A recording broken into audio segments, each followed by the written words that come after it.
Well, Dan got spanked, was a comment by somebody on X.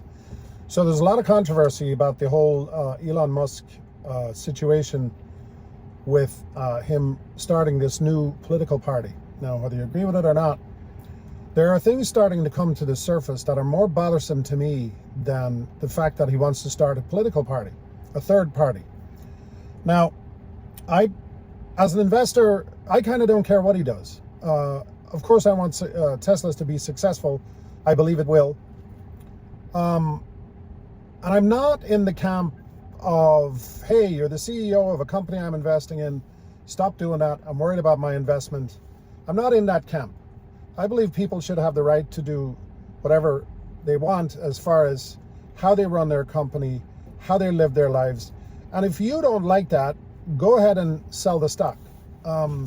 If I was worried about Tesla or Elon Musk being in politics, I would have sold the stock.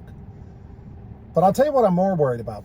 I'm more worried about some of the talk around this whole thing from very prominent people I admire in many ways.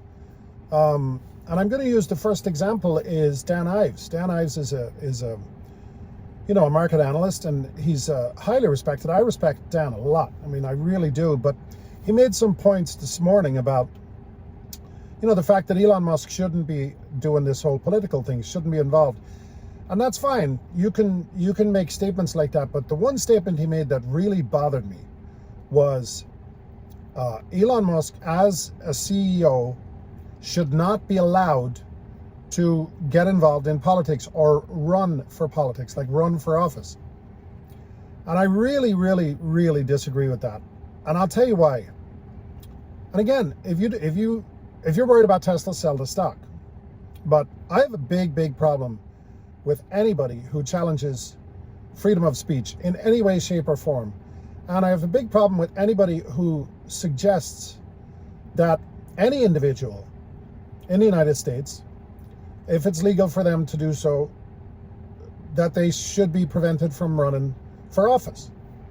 Now, this is not about Tesla. What it's about is,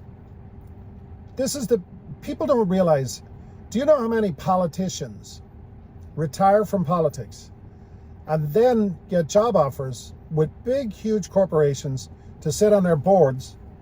And what that translates to is them having enormous influence over what the government does to that corporation.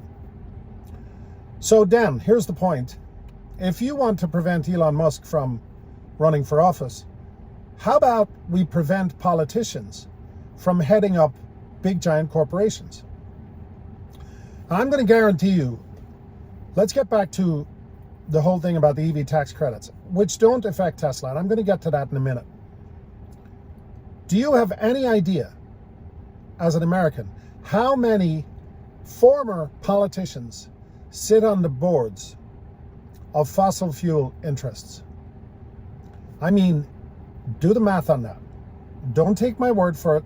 Do some simple searches, and you will find out that the influence that the fossil fuel industry has over the US government in particular is absolutely enormous. And the reason that's happening is because they have people on the inside.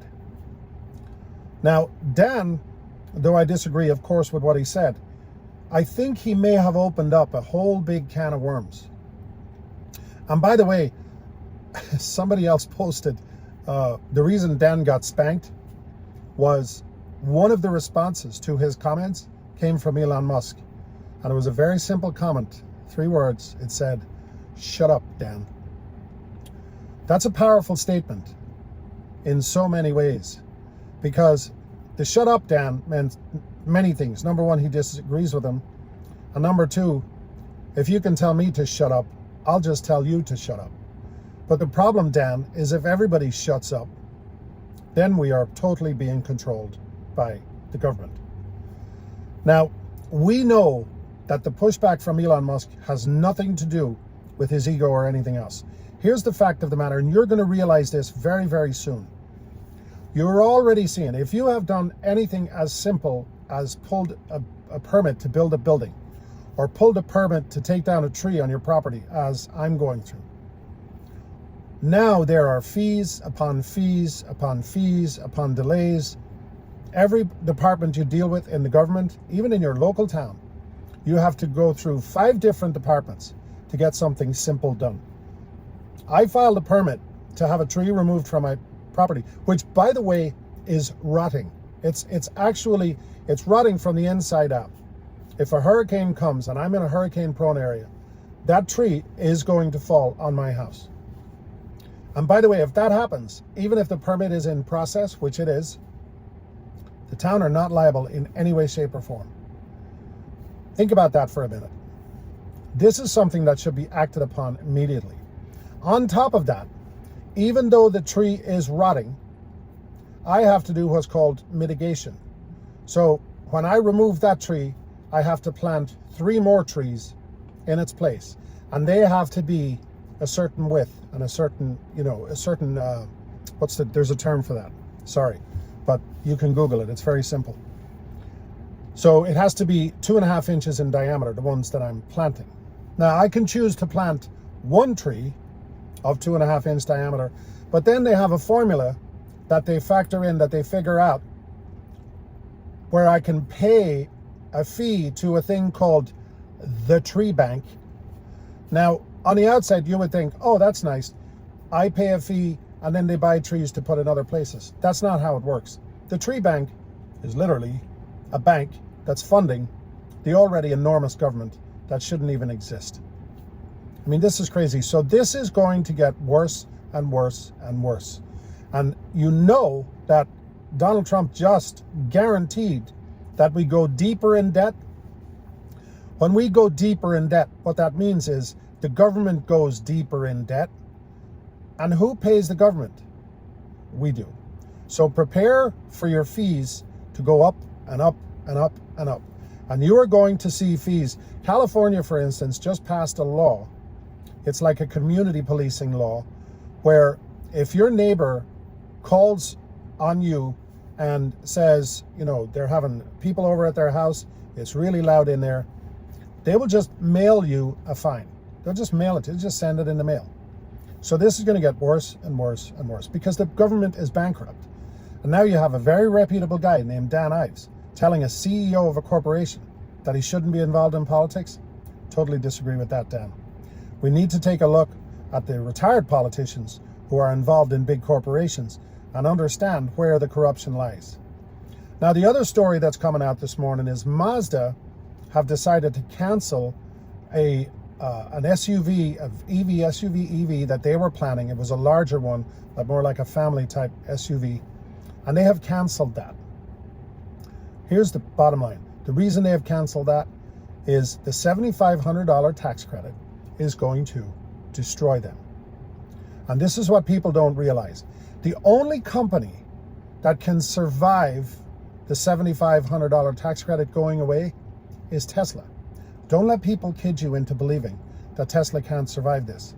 It's very simple how they can survive this. Tesla is the only EV manufacturer in the United States that, number one, makes a profit, and number two, is currently operating on a 15% margin. None of the other companies have any margin. In fact, 90% of them, in fact, all of them, not 90%, all of them are actually losing money on the current EVs that they build. They're all losing money. Ford, General Motors, Mazda, Honda, you name it. They're all losing money. So how are they going to survive the $7,500 tax credit?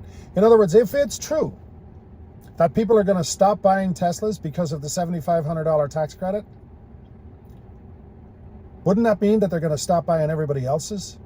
And if they stop buying everybody else's, and those everybody else's can't afford to build them to begin with, who's going to cancel first? And then what happens? What happens is there's one left, or maybe two. Rivian have an unlimited supply of money. Tesla have an unlimited supply of cash right now. And Tesla have growing businesses within their business, like energy and solar, battery, blah, blah, blah, blah, blah. What this is going to do is it's going to create a market where there are only two players who are selling EVs. And as we know, you can talk about the Chinese manufacturers all day long. Bottom line is, the Chinese are not allowed to to sell electric vehicles in the United States. And they're not going to be allowed to do that for a very, very, very long time. So there's a lot going on around this. And by the way, listen, this is not financial advice. I'm not a financial advisor. Do your own research, hire a professional. But I bought Tesla stock yesterday, once again, on the dip. I think I got it at 293, I believe was the lowest it came down to. And I bought it again later in the day at 295. And as of the making of this video on the 8th, or is it the 9th? I forget. It's the 8th or the 9th. I think it's trading right now somewhere around 304 or 305. Because look, Elon Musk may have come out on Saturday and said he was forming a new political party. But guess what hasn't changed? The company. Everything that's going on at the company hasn't changed. We do know they've done some retooling at Giga Texas. There's a lot of stuff going on. There's another report out this morning that the cost of batteries has come down something like 30% just this year alone. So you're going to see a rapidly changing landscape around the entire electric vehicle industry. And by the way, look, I sound like I'm selling Teslas. I'm not. I'm just telling you, I am sitting right now in a Model 3 that I have owned since 2022. I would not trade this car for the world. The only thing I would trade this car for is another Tesla. The future is here. Everybody, including you, who may be getting ready to comment negatively about Tesla or negatively about electric vehicles or negatively because they go on fire and they're death traps and they're swastikars and all this other silly names that you come up with. If you're going to make a comment down below about any of that stuff, I can guarantee you, if you drive one of these cars just for even 2 days, you will never go back. And if you can afford it, you will want to own a Tesla. And by the way, they are very, very affordable right now. I want to make one more point before I leave. The EV tax credit is going away. Okay? Now, the only thing that's left for people in the United States in the big beautiful bill that has anything to do with Tesla and other companies is the fact that you can write off the interest on your loan if you purchase a new American-made EV. Any American car, but an American-made EV specifically. Guess who makes those? Tesla. Guess who else makes American-made EVs? Zero. That Ford Mustang Mach-E, it's not American. The Ford F-150 Lightning, it's not American. The Chevy Equinox that everybody's talking about at $35,000 is not American. None of them are American. Let that sink in. Thanks for watching. Please like, subscribe, share the video, and comment down below. Do me a favor. If you think I'm stupid, comment stupid. If you think I'm smart, comment smart. And then let's discuss what you want to discuss. Have a great day.